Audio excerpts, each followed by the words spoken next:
Gervonta Davis say you need the money. Shit. What's going on with you and Gervonta? If I'm a boxer, he a boxer, you a boxer, we all need the money. I ain't doing it for free. Thank you. What if Gervonta said, hey, I'll come up to 154. I'll come up to 154 while you talking. Oh man. You go to you'll fight Gervonta at 154? I wish him the best. That's all I'm gonna say. When people, what I got from that is he's a hater. You don't know me as a person. Let's say you don't like me. Like, you don't know me. Like, you feel me? And I don't give a fuck. Him. Everybody in the crew, I mean, win. Same question for you. Proud father. There are levels in the boxing game, and Terence "Bud" Crawford just reminded the world exactly which one he owns. In a fresh live interview, Crawford didn't just toss light shade at Gervonta "Tank" Davis, he dropped the whole tree. What looked like a relaxed sit-down quickly exploded into a direct call-out, with Crawford tearing into Tank's recent performances, his reputation, and even questioning the legitimacy of his latest victory. Tank said I was a meat lover. He came in, he was like, oh, this guy, you a meat lover. But Tank would never even think about hesitating to come up to 154. All right, what about 47 though?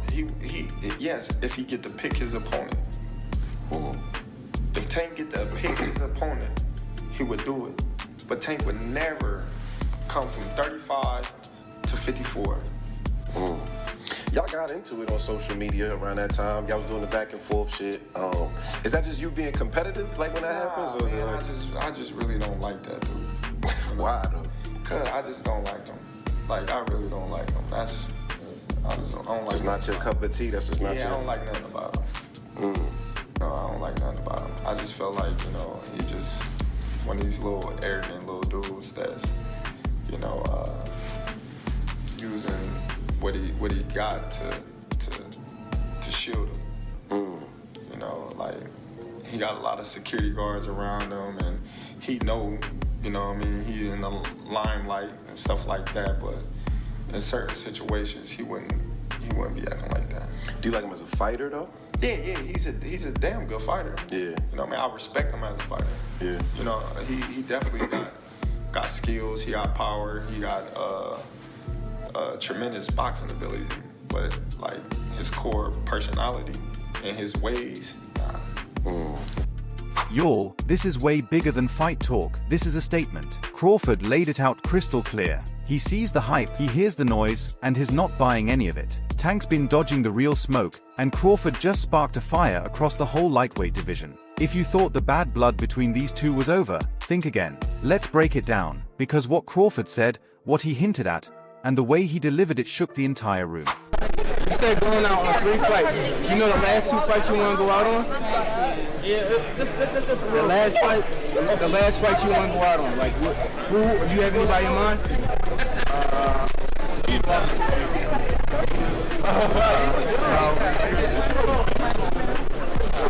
No, I'm saying, no, I don't have no name right now. But I got somebody I want to call out after this fight. You said you got somebody you want to call out after this fight? Yeah. Who is that? I'm not going to tell you. Is it Lomachenko? Somebody asked Lomachenko. All right. Turkey said he got your 2 Ferraris ready. What you think about that? Oh, Turkey said he got your 2 Ferraris ready. I need 3 now. Steven Espinoza said Shakur turned down a 1-fight deal to fight you because he wanted a multi-fight deal. What's your thoughts on that? He's not worth it. He's not worth it. He's not even worth it. Come on, man. Adam got to fight somewhere else and prove himself, and then, like, you feel me? You know how they got UFC and, like, the underground shit? He got to fight on the underground shit and then get that. We got to go to the G League. You have an idea what... The first bombshell dropped when the host casually brought up Tank's old claim that Crawford only wants to fight for money. You could literally see Crawford's face twist like, what?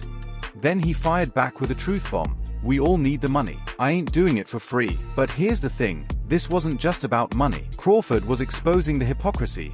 Because if we're talking dollars, Tank isn't exactly sitting on Forbes' billionaire list either. Both men are prize fighters, chasing legacy and a paycheck. So why act like Tank's above it all? And the shade didn't stop there. When the interviewer asked how he'd feel about Tank moving up to 154 to face him, Crawford didn't even blink. He flat out said, "I wish him the best." That wasn't encouragement, that was a funeral speech. Translation: Crawford's not chasing Tank. If Tank really wants that smoke, he better level up fast. Because let's be real, Tank at 154 is a whole different beast. And from Crawford's reaction, it's obvious he doesn't take that scenario seriously for a second. Gervonta Davis speaking about you. Is that ever a possible fight? Yeah, if he want to dare to be great, he can be like all the other fighters that's moving up 2 weight classes, and, you know, daring to be great. You would fight him. Man, tell him to come up there. He got to come to win 54. He said I got a glass chin, so tell him to come and touch it. Wow. Man. Gervonta said you got a glass. He said I got a glass chin. Tell him to come and touch it. At 147? At 147. I'll make 147 for him. Ooh, see, oh man. You're gonna have a pre-camp. Then what the people gonna say? Oh, he's beating up on little guys. I don't know. The man's undefeated for a reason. He knows his value, and is not about to waste his prime on fantasy matchups with guys who barely survived against Lamont Roach.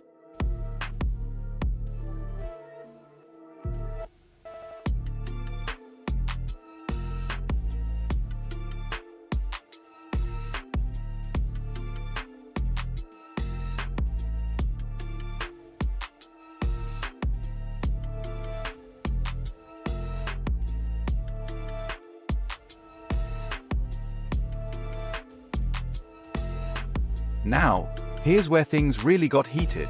Crawford didn't just take aim at Tank's resume, he broke down his last fight with surgical precision. When the topic of the Roach fight came up, Crawford didn't hesitate to let it rip.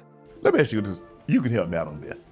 This last fight, Roach and Gervonta. Have you ever seen anything like that? Right. I mean, you can't take a knee. That's a knockdown. Because I saw Floyd break his hand, hitting the guy, and took a knee, and they gave Floyd an 8 count. So I'm trying to figure out how Gervonta avoided that, and then I'm trying to figure out how he got his guy come up to the top of the ring and wipe grease out his eyes. They do that now, bud. I guess that's part of the new, you know what I mean, boxing era. When you saw that, tell me when you saw this, you saw him take a knee. He brought up the moment Tank went down on one knee, something that should have been ruled a knockdown, and questioned how it got swept under the rug. On top of that, Crawford blasted the strange scene where Tank's corner jumped on the apron mid-fight to wipe grease out of his eyes. That's not just shady, that's a flat-out rules violation. And Crawford made sure the world heard it. Even crazier, he indirectly put the referee on blast, pointing out how Steve Willis began a count, then suddenly stopped, almost like someone whispered in his ear. At this point, it's bigger than boxing talk.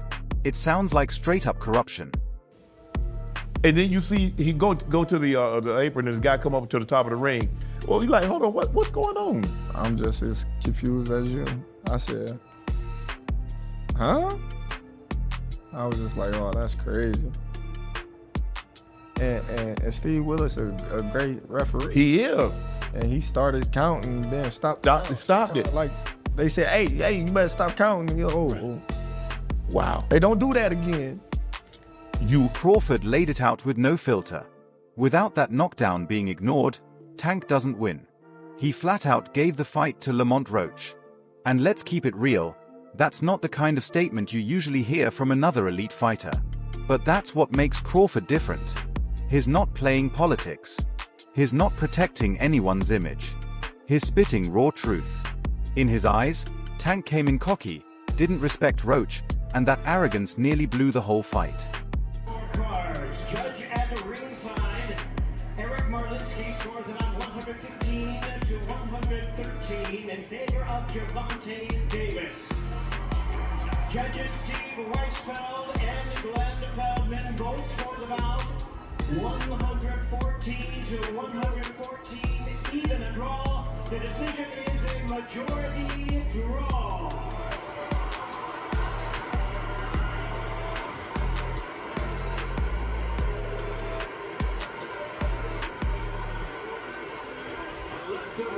Everyone expected Gervonta Davis to steamroll Lamont Roach, another easy payday, a viral knockout, and a flashy post-fight celebration. But Lamont wasn't reading that script. He rewrote it.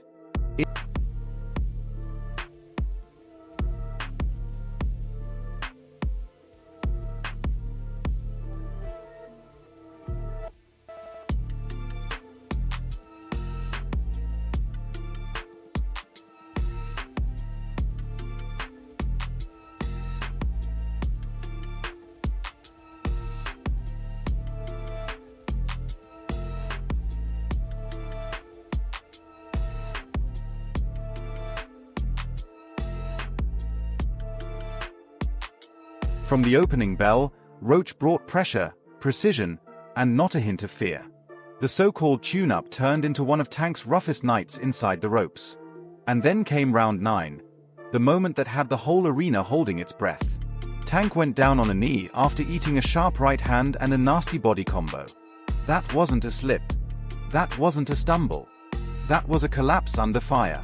To most eyes, it looked like a clean knockdown. How is this not a knockdown? Tank Davis was just exposed, man. What is going on in the sport of boxing, man? KDB Sports and Entertainment. I wasn't relying on that. I was relying on what I was doing in there. I think I was taking control. I think I was landing more shots. I think I was landing more power shots. And I thought I was doing my thing. So I'm not really that frustrated about that. And it wasn't just Terence Crawford sounding the alarm. Promoters like Eddie Hearn and legends like Oscar de la Hoya jumped on social media echoing the same verdict. That was a knockdown. No debate. No excuses. This is my opinion. Sure. It was a great fight. It was a close fight. Depending on what they do with that decision of taking the knee, depending if the commission reverses the decision or I think a draw was meant to be. So I like the draw. No, if you take the knee, man, if you take the knee in the 90s or in 2000, you're taking a point off. That's the bottom line. You're taking a point off. I don't know what happened with the referee. Maybe he was a little starstruck. Maybe he was a little, because he loves Tank. He loves New York. He loves the big lights. The referee with the eyes, he's like, a point should be deducted if you take a knee. It's a fact. It's in the rule book, right? The fact that they didn't take it away, then that's where the controversy is, right? It's not, look, did Gervonta get hit? Was he dazed? Who knows? Only he knows. But what I saw, when you take a knee, that's an automatic point. That's just the rule. This is not basketball. This is not, this is not basketball where, wait, hold on, my ankle hurts. Hold on, let me take a timeout. You don't take timeouts in boxing. It just doesn't happen. Whether he had something in his eye or not, you have to fight. There's 3 minutes to fight. So if you take a knee, if you go to your corner, I mean, the rules are the rules. And I don't know what New York is gonna settle on, but the rules are the rules. That night, I haven't watched the full fight. One thing that's kind of baffling is that it wasn't a knockdown. I mean, look, he wasn't hurt. There's no doubt about that. But if you take a knee in the fight and you touch down, whilst punches are being thrown, it has to be a knockdown. I've heard some people saying, that he should be disqualified. The referee letting that moment slide completely shifted the momentum of the fight.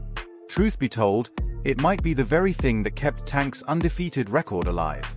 Interview 12. Now here's the twist. Tank and Roach go way back to their amateur days. Both out of the DMV scene, with history between them. Maybe that's why Tank thought he already had Roach figured out. I think the hardest punch I ever faced. No. And I ain't shitting on him or nothing like that. He can punch. But Jonathan Okendo, he's from Puerto Rico. Bro, he got bricks in his hands, bro. I lie to you now. He punch hard. I ain't gonna lie. He a hard hit, man. But Crawford made it clear. This ain't the amateurs, this is the pros.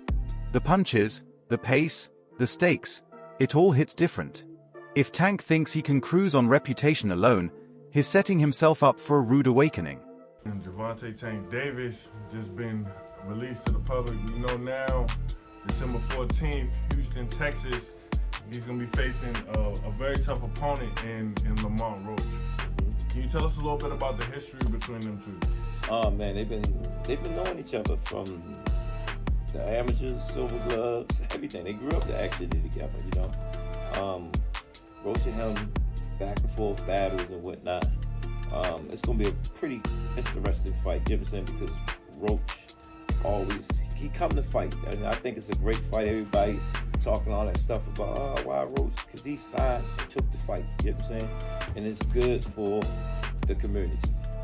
Let's talk about one of the most viral moments from that interview, when Crawford flat out questioned why the biggest names in boxing refused to face each other.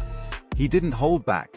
Teofimo, Lomachenko, Shakur, Tank, Garcia, Haney, he dropped them all. A dream lineup of super fights just sitting on the shelf. And Crawford called it exactly what it is, straight up politics. Tank would never even think about to come up to 154. What about 47 though? Yes, if he get to pick his opponent. But Tank would never come from 35 to 54. Y'all got into it on social media around that time. Is that just you being competitive, like when that happens, or is it like... I just really don't like that dude. Why though? Cause I just don't like him. Like, I really don't like him. That's like, just not your cup of tea. That's just not your... I don't like nothing about him. I just feel like, you know, he just one of these little arrogant little dudes that's using what he got to shield him. He got a lot of security guards around him, and he in the limelight and stuff like that. But in certain situations, he wouldn't be acting like that. Do you like him as a fighter though? Yeah, he's a damn good fighter. Yeah. But like his core personality and his ways. According to Crawford, if these guys all retire undefeated without ever facing each other, it'll be the biggest stain on this whole boxing generation. Because if you claim the top, you should fight the top. And he even admitted, I ain't gonna be the only one walking around with a loss. That's a grown man response, somebody who values competition over image. So, if Tank's protecting his zero instead of chasing greatness, Crawford's already ahead, both in skill and in mindset. And this wasn't just about one fight either. Crawford dropped a few subtle digs that showed his deeper skepticism. When the topic of Ryan versus Tank came up and that infamous rehydration clause, Crawford broke it down clean. Yeah, Tank was probably within his rights, but that clause clearly affected Ryan's performance.